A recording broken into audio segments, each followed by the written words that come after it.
Hello friends, எப்படி இருக்கீங்க? How are you?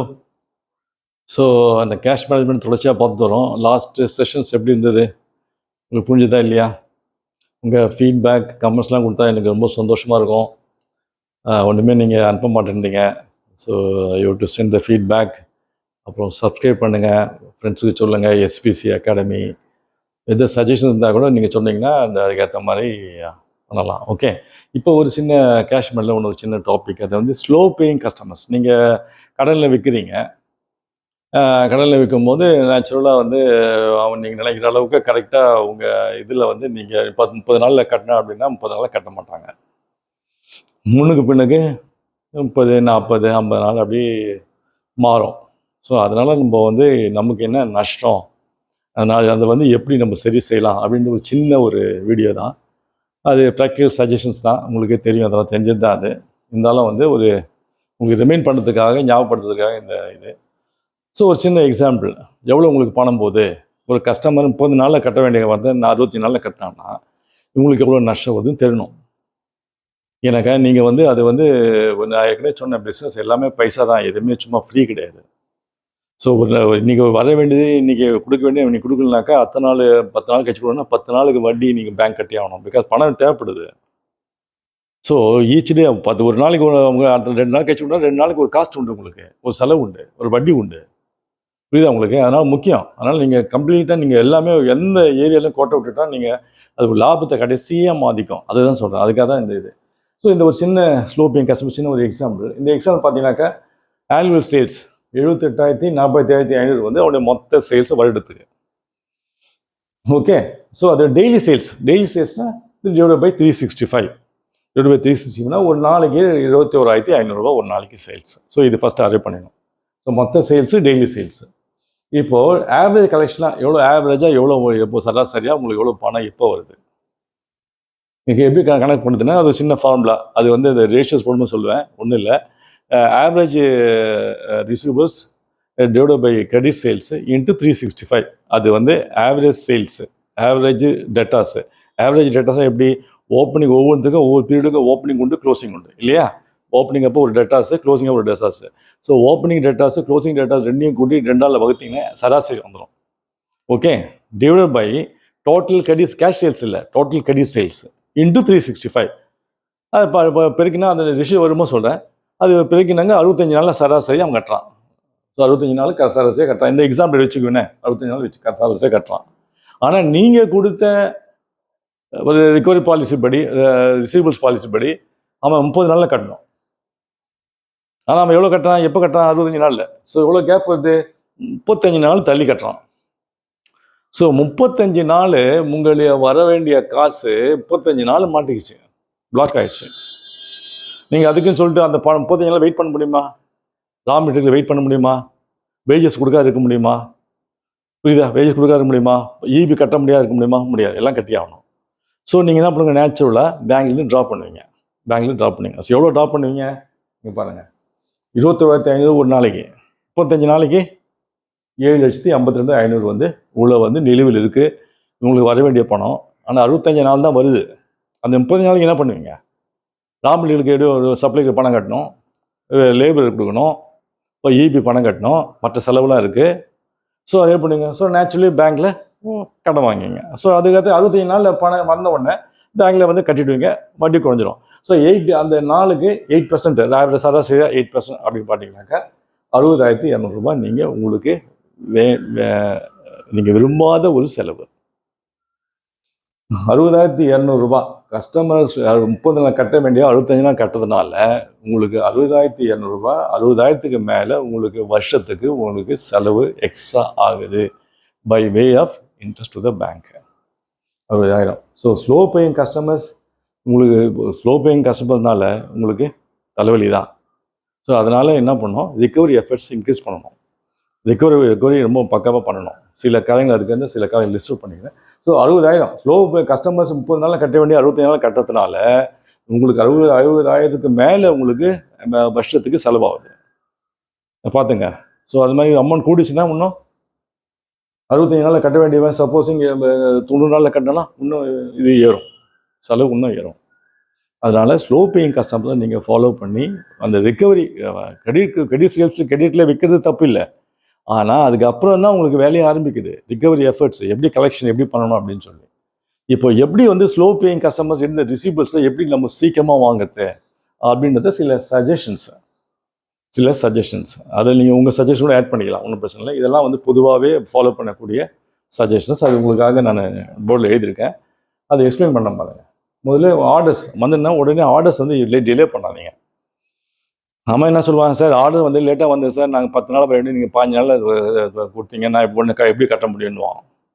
So அதனால் ஆர்டர்ஸ் வந்து ஸ்பீடப் ஆர்டர்ஸ் ஃபேக்ஸ் மூலமாகவும் இது மூலயமா டக்குன்னு இன்ஃபர்மேஷன் கொடுத்து இவங்களே டிஸ்பேச் பண்ணி அவனுக்கு வேண்டிய காரியங்கள் எல்லாம் டக்குன்னு டிஸ்பேச் பண்ணி போய் சேர மாதிரி பார்த்துக்கணும். நீங்கள் அங்கேயே டிலே பண்ணிங்கனாக்கா பிரச்சனை ஆகிடும்.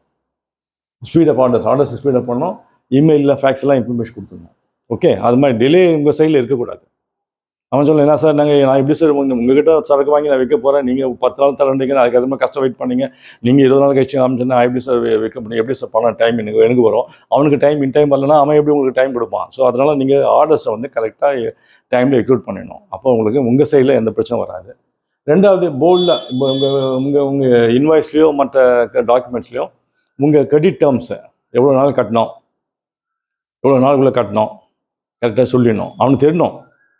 நீங்கள் வந்து சும்மா அது மூடி மறைக்கிற மாதிரி இருக்கக்கூடாது. 30 நாள் கட்டினா 30 நாள், 10 நாள் கட்டினா 2% கேஷ் டிஸ்கவுண்ட் அப்படின்னு சொல்லிடணும்.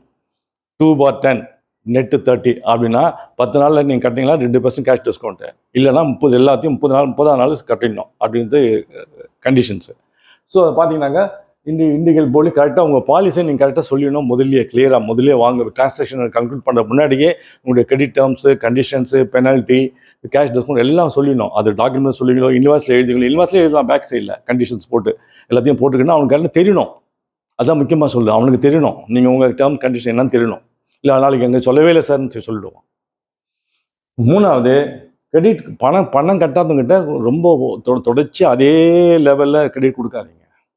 கொஞ்சம் ரெஸ்ட்ரிக்ட் பண்ணுங்கள். ஃபுல்லாக ரெஸ்ட்ரிக்ட் பண்ணாதீங்க, ரொம்ப கஷ்டமாயிடும். நீங்கள் சொல்லும் போது 100 உருப்படி கட்டினாக்கா நீங்கள் 70 உருப்படி கொடுங்க. ஏன்னாக்கா அவனுக்கு தெரியணும். ஸோ கிரெடிட்டை வந்து உடனே கொடுக்காதவனுக்கு உடனே நீங்கள் பாஸ்ட் டியூஸை வந்து கட்டினா தான் கொடுப்பேன், கொஞ்சம் அட்லீஸ்ட் ஒரு 70% கிளியர் பண்ணணும், இல்லாட்டி என்னால் பண்ண முடியாது, எனக்கு ரொட்டேஷன் பாதிப்பது அப்படின்னு சொல்லி நீங்கள் ரெஸ்ட்ரிக்ட் பண்ணால் ஓரளவு கலெக்ஷன் வந்துடும். அதுக்கடுத்தது செக்ஸ் டெய்லி டெபாசிட் பண்ணணும். சேர்த்து வச்சு பண்ண பிஸ்னஸும் இருக்கக்கூடாது. ஏன்னாக்கா அவன் கணக்கு போடுவான். ஒரு செக்கு வந்து இந்த பேங்க்கில் நீங்கள் இந்த 3 செக்கு கொடுத்தா நாளைக்கு வந்துடும் அப்படின்னு சொல்லி ஃபண்ட்ஸ் போட்டு வச்சுருப்பான். அதுக்கு அடுத்த நாள் உனக்கு செக்கு போடுறதுக்கு அவனுக்கு இது கணக்கு வச்சுருப்பான். ஸோ இதெல்லாம் அவன் கணக்கு. அந்த கணக்கில் நீங்கள் தப்பாக போய் உள்ள புது லேட்டாக போட்டிங்க வச்சுங்க, அந்த சமயத்தில் பணம் இல்லாத போய்ட வேறு செக்கு இஷ்யூ பண்ணி அவன் எட்டு போயிடுவான். புரியுது? எனக்கு அவனும் உங்களை மாதிரி ஃபாலோ பண்ணினே இருப்பான், எவ்வளோ எது போகுதுன்னு சொல்லிட்டு. அதனால் டெபாசிட் செக்கை வந்து டெய்லி கட்டிடணும் பேங்க்கில். ஓகே, இப்போலாம் வந்து கிளியரிங் செஷனில் வந்து பார்த்தீங்கன்னா கம்ப்யூட்டர்ஸுக்கு இதில் கோர் பேங்கிங் சொல்யூஷனில் இந்த முன்ன மாதிரிலாம் செக்கு வந்து ஃபிசிக்கல் செக்கே கிடையாது. எல்லாம் ஃபிசிக்கல் செக்கே கிடையாது. எந்த ஃபிசிக்கல் செக்கை நாங்கள் அப்படியே மூட்டையாக கூட்டு அனுப்பிவிடுவோம், அதுலாம் கிடையாது. இப்போல்லாம் வந்து எல்லாம் சாஃப்ட் காப்பி தான். எல்லாம் பிம்பம் எடுத்து டக்கு நாங்கள் போயிடும். ஃபியூ செகண்ட்ஸில் இருக்குதா இல்லையா அவன் பார்த்து சொல்லிட்டு எஸ்ன்னு சொல்லி எஸ் நோன்னு சொல்லுவோம். அன்றைக்கே பணம் கிரெடிட், அன்றைக்கே பணம் இல்லைன்னு வந்துடும். ஸோ அதனால் வந்து இன்றைக்கி வந்து சிஸ்டம் மாறிடுச்சு. நல்லா இட்டு போய்ட்டு பேங்க்கில் போய் அங்கே கூடி எல்லா செக்கு ஃபிசிக்கல் செக் எல்லாம் மூட்டை கட்டி போய் அங்கே கொடுத்து அவன் இதை செக்கை வாங்கி அவன் செக்கை நாங்கள் கொடுத்து இதெல்லாம் இந்த பிரச்சனைலாம் இப்போ இல்லை. இப்போ எல்லாமே சாஃப்ட் காப்பி. எல்லாம் இதில் சீட்டில் எட்டு போவானுங்க, டக்குன்னு எஸ்என் வானுங்க, நோன் சொல்லுங்க அக்கௌண்ட் பார்த்துருவானுங்க. அங்கேருந்து பார்த்து டெலிட் பண்ண சர்வீஸ் பிரான்ச் ஒன்று இருக்குது. இந்த சர்வீஸ் பிரான்ச்சை பார்த்தீங்கன்னாக்கா உங்களுக்கு எல்லா கலெக்ஷன்ஸும் அங்கேயே பார்த்து அங்கேயே எஸ் ஆர் நோ, பணம் இருந்தால் அனுப்பிச்சிடுவான், பணம் இல்லைனா ரிட்டர்ன் பண்ணுவான், முடிஞ்சிச்சு வேறு. அதனால் டெய்லி டெபாசிட் டெய்லி. இது முக்கியமான 5வது ரொம்ப மிக முக்கியமானது. ஏற்கனவே நான் ஸ்டாக் மேனேஜ்மெண்ட்டில் இன்வென்டரி மேனேஜ்மெண்ட்டில் சொல்லியிருக்கேன், ஏபிசி அனாலிசிஸ் அப்படின்னு சொல்லி. அந்த ஏபிசி அனாலிசிஸ் தெரிஞ்சு தான் உங்களுக்கு ஈஸியாக இருக்கும். அதாவது டாப் 20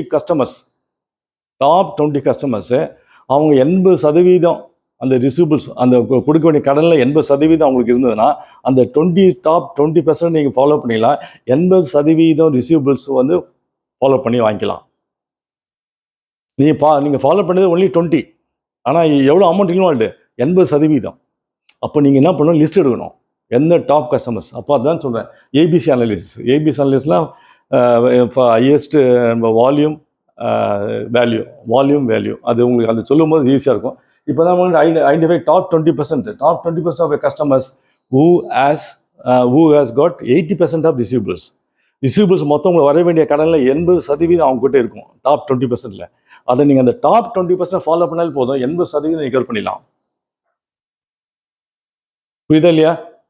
நாங்கள் பேங்க்கில் கூட அப்படி தான் ரிகவரி போகும்போது பெரிய கணக்கு தான் அட்டாக் பண்ணுவோம். சின்ன சின்னலாம் லேசாக கட்சியாக தான் வச்சுக்குவோம். ஏன்னா இதில் அட்டாக் பண்ணால் போதும், இன்னும் மேஜர் அமௌண்ட் இதில் வந்துடும். சின்ன சின்ன லோனுக்கெல்லாம் கொஞ்சம் மெதுவாக தான் பண்ணுவோம். அது வேஸ்ட்டு. 10 முறை போய் 500 ரூபாய் நாங்கள் ரிகவரி பண்ண வருவோம். அதே தான் ஒரு தடவை போனால் 2 லட்சம் ரிகவரி பண்ணி வந்துடுவேன், பெரிய அமௌண்ட்டு, பெரிய அக்கௌண்ட்ஸுக்கு. அதே மாதிரி தான் டாப் 20% ஆஃப் கஸ்டமர்ஸ் வந்து 80% ஆஃப் ரிசீவபிள்ஸ் அவங்ககிட்ட தான் இருக்கும், நிலுவையில் இருக்கும். அந்த டாப் 20% நீங்கள் ஃபாலோ பண்ணிக்கலாம், அந்த 20 ஆளில் ஃபாலோ பண்ணிக்கலாம், 80% உண்டான அமௌண்ட்டு அதில் 180% உங்களுக்கு ரிகவரி ஆகிறதுக்கு வாய்ப்பு அதிகம். எனக்கு அதில் ஃபாலோ பண்ணியே இருந்தான். ஸோ அதை முதல்ல முடியணும். ஓகே, அதுக்கடுத்தது கடன் கொடுக்கும்போது ஒரு மார்ஜின் மாதிரி ஒரு அமௌண்ட் முதல்ல அவன் கட்டிடணும். இப்போ 10,000 ரூபாய்க்கு நீங்கள் கடியில் கொடுக்குறீங்கனாக்கா அதில் அட்லீஸ்ட் அவன் 2,500 ரூபாய் எடுத்துகிட்டு எடுத்துன்னு போயிடலாம் ஸ்டாக்ஸை. ஸோ உங்களுக்கு பிடிப்பு இருக்கும், கரெக்டாக? அது மார்ஜின் பேர். ஸோ 10,000 சேல்ஸ் பண்ணும்போது 2,500 ரூபா கட்டினா 7,500 அவன் கட்டிடுவான். ஸோ அதனால் வந்து ஒரு ஹோல்டு இருக்கும் உங்களுக்கு. அதனால் ஒரு to pay a portion of friend ஒரு அமௌண்ட்டை நீங்கள் முதல்ல ரிகவர் பண்ணிடணும். Okay, then watch for signs of bankruptcy. திவால் ஆகிறதுக்கூடிய அறிகுறிகள் இருந்தால் உடனே ஆக்ஷன் எடுத்துருங்க. அடிக்கடி செக் ரிட்டர்ன் ஆகுறது, அடிக்கடி கம்ப்ளைண்ட்டு, அடிக்கடி வந்து இது கேட்கறது, சாப்பிட குட்ஸு கேட்கறது, அதுக்கு கொஞ்சம் கொடுங்க அப்புறம் கொடுத்துறேன்னு சொல்லிட்டு, இது மாதிரிலாம் அடிக்கடி அந்த சைனு, அடிக்கடி உங்கள் செக்கு போட்ட செக்கில் தான் அவன் போட்ட செக்கெல்லாம் ரிட்டர்ன் ஆகிடும். அது அப்பயே தெரிஞ்சுக்கலாம், ஏதோ பிரச்சனை ஆகிடுச்சு, பணத்தை டைவெர்ட் பண்ணிட்டான், ஏதோ தப்பாகிடுச்சு, பிஸ்னஸ் லாஸு, ஏதோ பணத்தை வந்து வேறு எதுக்கு போட்டான். இது மாதிரிலாம் வரும்போது நிறைய பிரச்சனைகள் வரும். அது உங்களுக்கு தெரியும், வரும்போதே தெரியும். அந்த மாதிரி திவால் ஆகிறதுக்கு வேண்டிய அறிகுறி இருந்தால் உடனே டேக் ஸ்டெப்ஸ். எவ்வளோ ரிகவர்னா அவ்வளோ ரிகவர் பண்ணிவிடுறேன். அட்லீஸ்ட் ஒன்றும் இல்லாததுக்கு கொஞ்சம் அமௌண்ட் வந்துடும். அதுக்கடுத்தது lock box arrangement. Lock management முன்னே இருந்தது. அது லாக் மேனேஜ்மெண்ட்னாக்கா அந்த சென்ட்ரலில் ஒரு இது வச்சு ஒரு சென்டர் வச்சு அங்கெல்லாம் கலெக்ஷன் கொடுக்குற மாதிரிலாம் இருந்தது. இப்போது கோர் பேங்கிங் சொல்யூஷன் வந்த பிற்பாடு நீங்கள் டெபாசிட்டை எந்த பேங்க்லையும் டெபாசிட் பண்ணலாம். இப்போது இந்தியன் பேங்க்கில் ஒரு இடத்துல வச்சுக்கலாம் கணக்கு. சப்போஸ் நீங்கள் வேறு ஊருக்கு போகிறீங்க, சேலத்துக்கு போகிறீங்க, அந்த செக்கை நீங்கள் சேலரி இந்தியன் பேங்க்கில் டெபாசிட் பண்ணிடலாம். இங்கே ஒன்றும் அவசியம் கிடையாது. அது மாதிரி லாக். அப்போ கிளியரிங் சிஸ்டம் வந்து எல்லாம் மாறிடுச்சு. இப்போது சர்வீஸ் பிரான்ச் ஒன்று க்ரியேட் பண்ணிட்டாங்க. அப்புறம் வந்து அன்றைக்கி 24 ஹவர்ஸில் உங்களுக்கு கிரெடிட் ஆகிற மாதிரிலாம் நிறைய இது.